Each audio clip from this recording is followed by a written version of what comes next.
What exactly is wrong with YouTube and reviewing drivers? Well, this is what's wrong. And this is why you really shouldn't look at driver head to heads because. Okay, welcome to the video. Quick one today.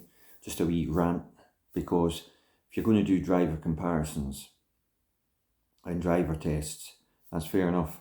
But at least put the same similar models together when you're doing a head to head.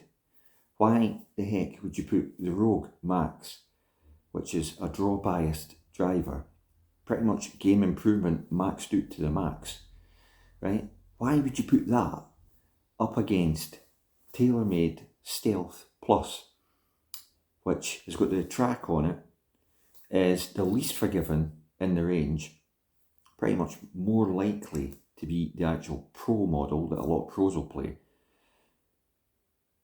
It is not a fair comparison. It's a low spinning driver against a high spinning draw bias driver. Total, just if you were going to game those, the type of player who would game that, it would be a fair comparison, right? Or a comparison of some sort of sensible nature if you took the draw, the weight track and put it in the draw position. But even then, it wouldn't be the same. He'd have been better just going with a stealth driver rather than the plus, because as you can see, the Rogue draw biased does not have a face track in it. It's got way at the back, which they both have in common. We add addition to this.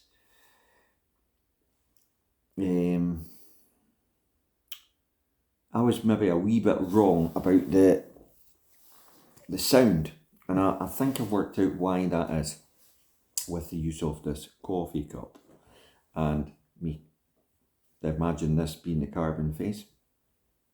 The coffee cup is completely hollow, as is the drivers, pretty much. The drivers now are completely hollow. Now, even though the face is near enough,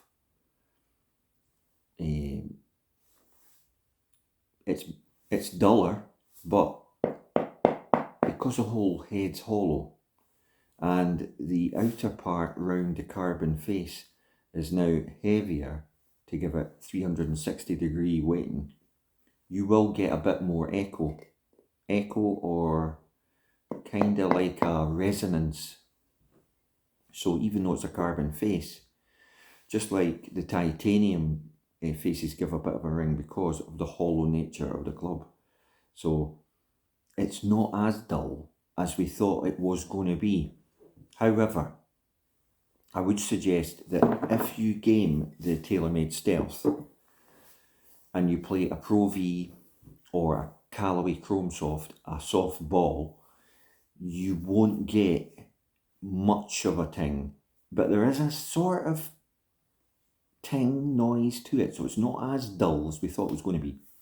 But, and here's the key, the feel of the face is 100 times more responsive in the hands than the Rogue.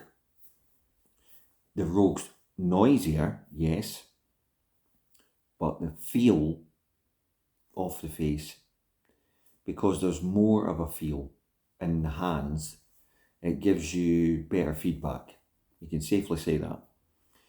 Now, as far as what I think is going to happen on tour, if you remember back a few years, you've got to go back a few years, it's a slightly different thing, but Callaway to a degree started this all off with the FT3, right? That was a cup face titanium, 360-degree cup face, but then the rest of the club was entire carbon and the weight was at the back of it. Now this took off on tour and it had a very, very, very dead sound. Same idea as the reverse of what we've talked about there. Pros loved it because it was so low spinning and high launching, stayed in the air, but very little side spin, and it was like huge on tour. I think the Stealth is going to go that way, because of the combination of the feel that the better player picks up in the hands, and the fact that the spin of it is so consistent. That's the main thing. It is unbelievably consistent, and the side spin's cut on it. So I think on tour, the Stealth's going to win it in the bags. Amateur wise, $500, $499, 500, 499, whatever you want to call it. It's expensive. It then asks the question and puts the onus on the golfer who can afford it. Becomes a kind of status symbol in the bag, a bit like PXG. Great branding, great brands, great clubs. But when you put the price up in that ballpark for one club, you're excluding a lot of golfers purely on price, not because they don't want it. It's just £500 for one club. You're elevating the level to a certain type of individual who's maybe got a certain job, earns a lot of money. £500 to them is like nothing. They'll buy it tomorrow or when it comes out. Whereas the Rogue, it's expensive, but it's not as expensive. And a lot of people will like the sound of Rogue, amateur-wise, because it sounds good. It's probably on off-centre hits for an amateur with slower swing speed, more forgiven. You can virtually say it will be, because you've got to look at two things. The more kind of squarer face, right, on the Rogue. They've gone for a AI computerized face design, which is squarer, towards the Stealth twist face technology, which, if you've got a high swing speed and ball speed, gives you an advantage.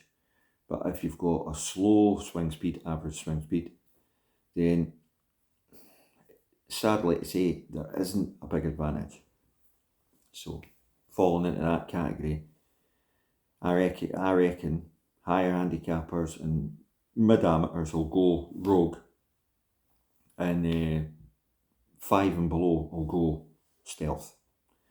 And you'll maybe get the odd guy in the 10 and below that will go Stealth as well. But like I say, excuse me, it's the cost of the drivers really that'll it'll decide. I reckon it'll be an odd one. I mean, to put it into perspective, at £500 for that driver, just as an example, I don't pay that a year for my golf membership at a club where I play. Our membership's nowhere near that. So,